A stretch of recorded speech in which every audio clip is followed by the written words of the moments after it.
Ich bin Melli. Und ich bin Dani.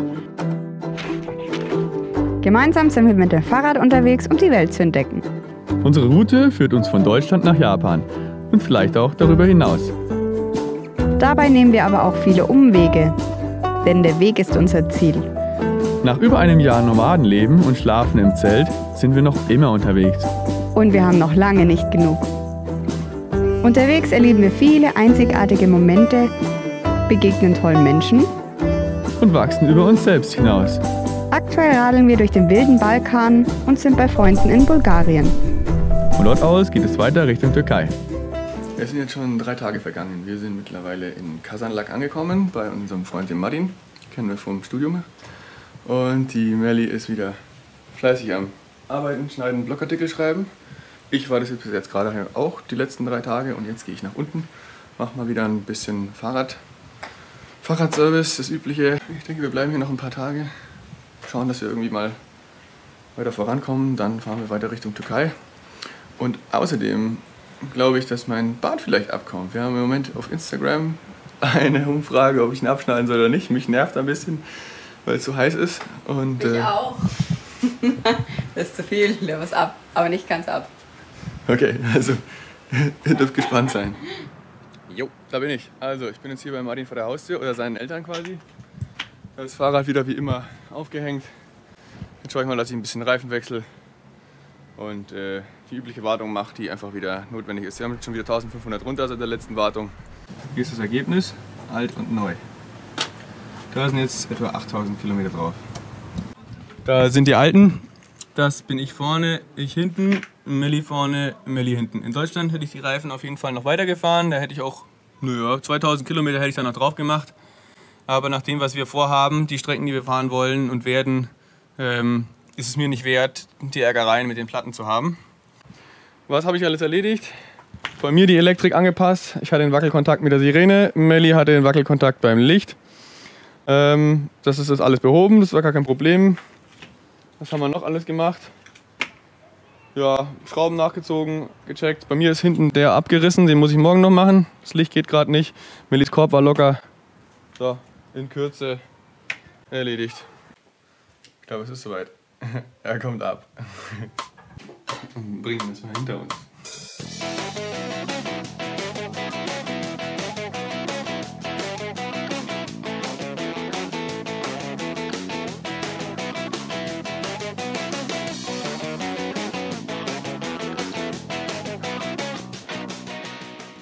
Wir haben viel geschafft für euch, Videos gemacht, Fotos bearbeitet und jetzt baue ich mein Tonstudio auf. Dafür brauche ich mein Handy, ein Mikrofon, dann was den Ton ein bisschen dämmt. Man nehme ein kleines Handtuch und das Beste, meine Tonkammer. Ja, so läuft es hier bei uns, wenn wir Kommentare für die Videos besprechen. Na dann, Ton ab.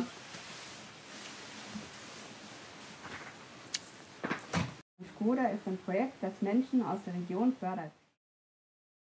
Hier ist heute erster Schultag, da drüben ist irgendwo die Schule. Ja, und da wird gesungen. Immer am ersten Schultag. Singen die Kinder und alles und die Eltern stehen da, es gibt Luftballons und vielleicht schauen wir später mal hin.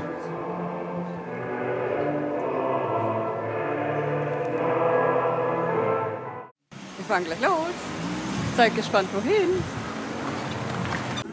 Wir sind in Schipka, das ist ein kleines Dorf nahe Kasanlak und hier ist ein kleines Dorffest und für die Kinder wird gerade Kasperle-Theater aufgeführt. Cool. Ja, wir haben uns jetzt mit unserem Freund hier getroffen und trinken ein kleines Bierchen dazu.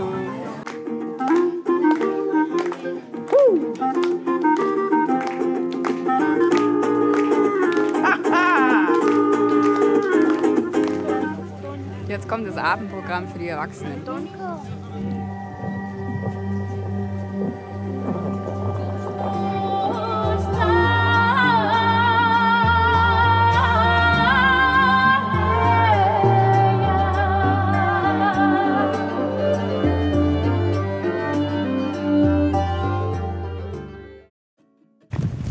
So, Zeit zum Abfahren. Jetzt sind wir weg.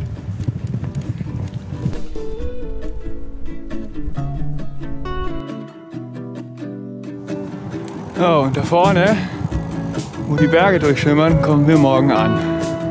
Das sind noch 120 Kilometer.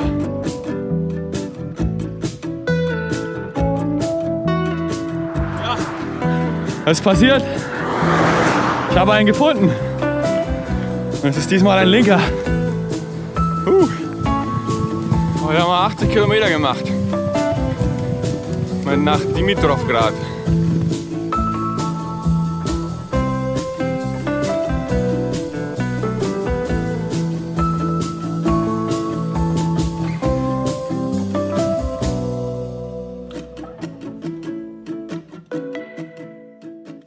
Genau, wir sind jetzt hier runter, wie ihr schon gesehen habt.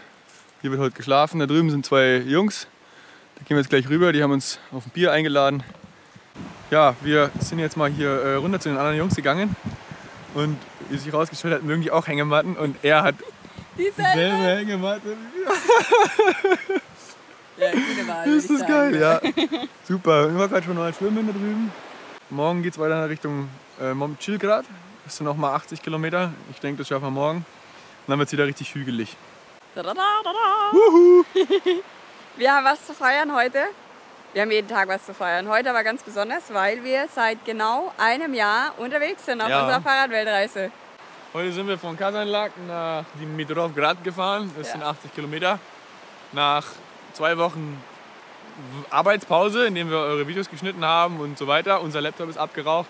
Wie ihr seht ihr nichts, nur ein bisschen was. Also ich schnibbel tatsächlich blind. Manchmal geht's, manchmal nicht.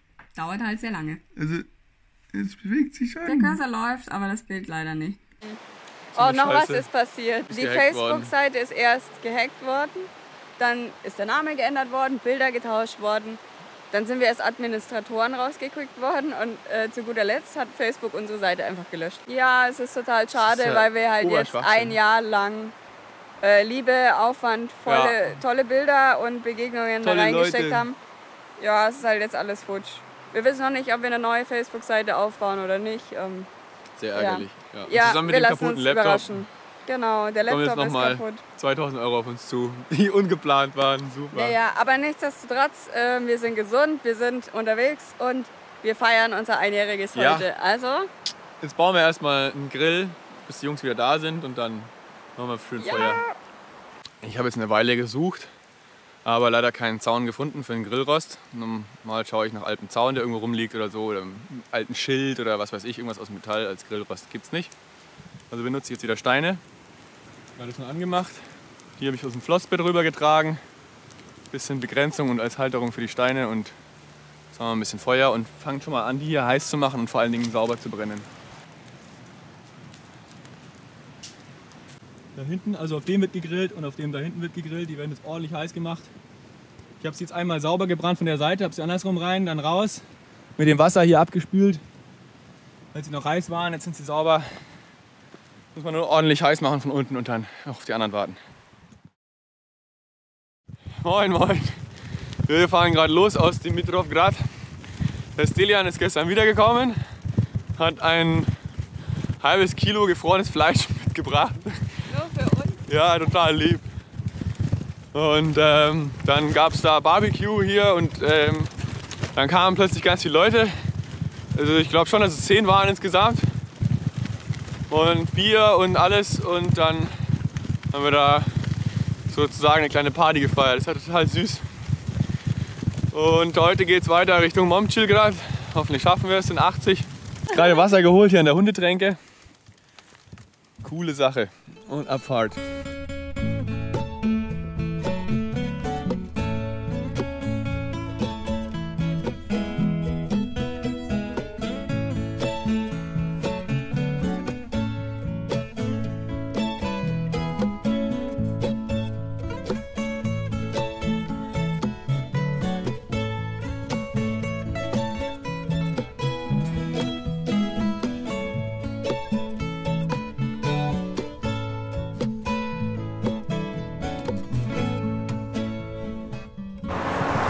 So, how to find a camp spot.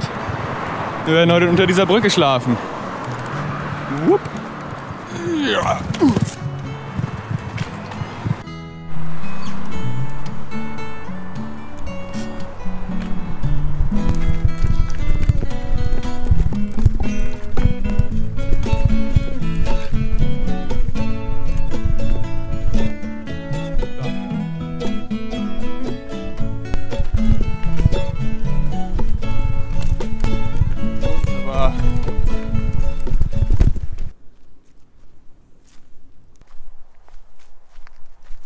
Wir wurden schon öfter gefragt, wie wir das eigentlich machen mit dem Duschen, weil wir ja eigentlich selten bzw. eigentlich nie in Hotels gehen, sondern zelten. Ja, die Antwort ist ganz einfach und zwar so. So kommen wir an unser Wasser. Ich habe auch immer eine Flasche dabei und dann machen wir Flaschendusche. Das heißt, wir füllen immer Wasser auf und duschen uns damit. Wir haben echt ganz gut geschlafen hier. Die Melli hat gemeint, es hört sich an wie Explosionen, wenn die Autos da oben drüber fahren. Mich hat gar nicht gestört. Ich habe eine tolle Neuigkeit zu verkünden. Und zwar einmal habe ich gestern eine super coole Brille gefunden. So eine Flex-Handwerksbrille.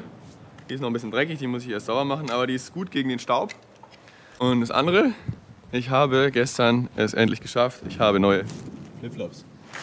Den habe ich ja schon ganz lange. Den kennt man aus den alten Videos. Da ging der zweite kaputt und dann hatte ich lange Zeit gar keinen und dann habe ich den gestern gefunden. Wir wollen immer alles recyceln und hallo Melli, den Müll aus der Natur wieder entnehmen. Anstatt dass ich loslaufe, mir neue China-Flipflops für 1 Euro kaufe, mache ich es dann so. Das deckt sich auch ganz gut mit unseren neuen Oberteilen, habt ihr bestimmt schon gesehen. Die sind nämlich aus Müll gemacht, also Teile davon. Aus Meeresmüll und recycelten Polyester, also es wird alles wiederverwendet. Alte Fischernetze und so weiter. Und echt gut. Also bisher super toller Tragekomfort. Außerdem machen wir eine Art Experiment, ein gezwungenes Experiment. Wir haben jetzt noch 4 Lever, das sind 2 Euro. Und wir sind vermutlich noch 5, 6 Tage in Bulgarien und schauen, dass wir das schaffen, weil sonst müssen wir noch mal Geld wechseln. Und das machen wir entweder am Automaten, da sind es mindestens 50 Euro, anders geht's nicht. Oder einfach mit Euroscheinen zur Wechselstube laufen. Allerdings würden wir höchstens noch 5 Euro brauchen und dann müssen wir die kleinen 5-Euro-Scheine wechseln, von denen wir nicht viele haben. Und die möchten wir lieber aufheben fürs Ausland, wo man wirklich, weil wenn man mit einem 50-Euro-Schein in irgendeinem Dorf ankommt, die können das nicht wechseln, unmöglich. Da braucht man dann winzig kleine Mini-Währungen. Und ja, das versuchen wir jetzt zu vermeiden. Also schauen wir, dass wir irgendwie mit 2 Euro bis zur türkischen Grenze kommen, dann können wir da wieder zum Automaten laufen. Der Herbst kommt, es wird schon alles wieder ganz bunt. Da drüben auch. Die Hänge färben sich langsam.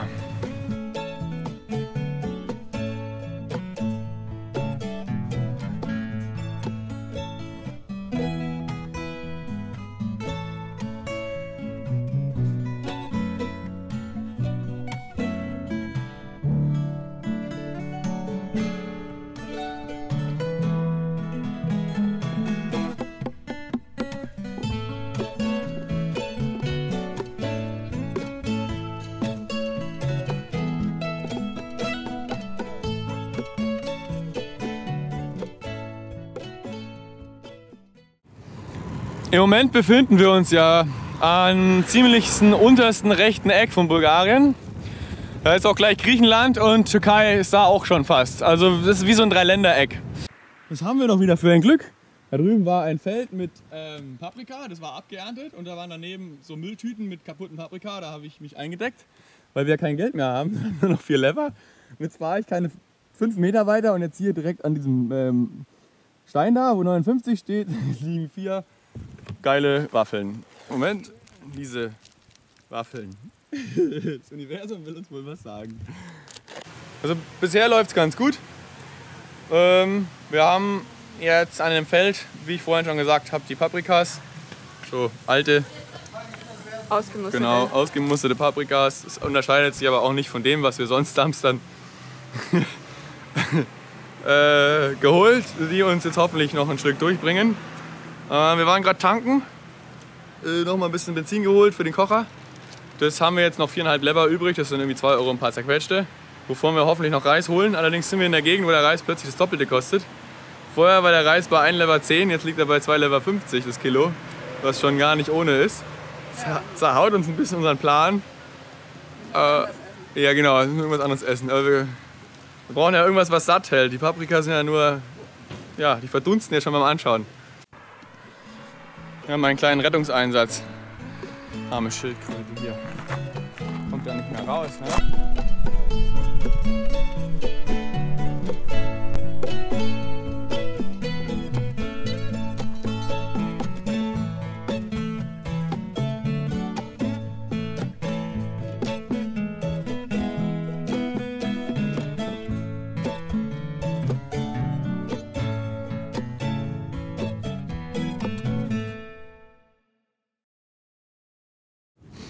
Mittlerweile ganz schön frisch geworden hier oben.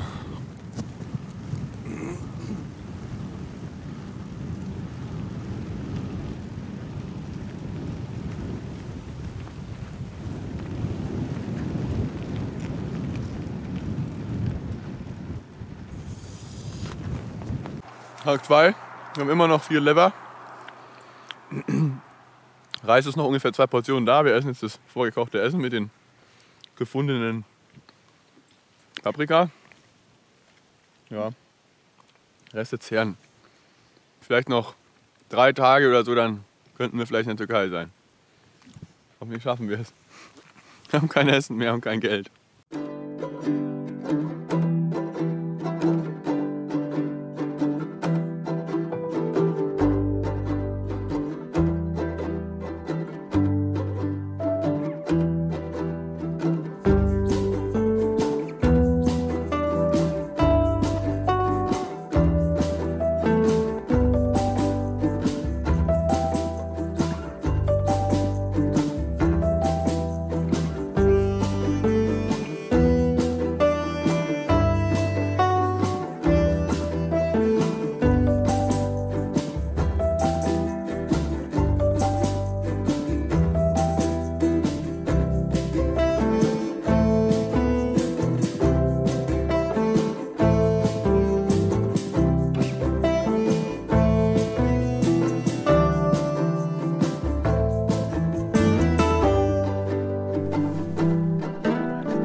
Wir sind jetzt einen Tag vor der Türkei. Heute ist ganz großer Feiertag hier. Deswegen hat kein Laden offen. Wir haben immer noch unsere 4 Lever. Wir haben es eigentlich geschafft. Wir haben noch Paprika. Außerdem haben wir ein bisschen Reis geschenkt gekriegt von unseren Freunden in dem Dorf. Ja, hat ganz gut geklappt. Die nächsten Schritte sind jetzt nach Svilingrad fahren. Da werden wir am Fluss heute übernachten. So dass wir morgen, wenn die Läden wieder aufmachen, unsere letzten 4 Lever ausgeben. Also 2 Euro, und dann fahren wir über die Grenze nach Türkei. Wir sind jetzt Svilingrad vorbei, also kurz vor der Grenze zur Türkei. Ja, schauen wir mal. Wir müssen danach ein bisschen Autobahn fahren in der Türkei, aber erstmal müssen wir natürlich reinkommen. Das wird jetzt ein Spaß. Ich fahre so auf der Autobahn auf dem Fahrrad. Wenn dir das Video gefallen hat, lass uns doch einen Daumen nach oben da und abonniere unseren YouTube-Kanal. Vielen herzlichen Dank auch an alle, die uns unterstützen. Zum Beispiel für das Teilen unserer Videos, über Spenden, unsere Postkarte oder unseren Shop. Dank eurer Hilfe können wir regelmäßig und sogar während der Weltreise unsere Beiträge mit allen teilen. Wenn du gleich weitere Abenteuer von uns anschauen möchtest, klick auf eins der hier angezeigten Videos. Danke fürs Reinschauen. Bis zum nächsten Mal.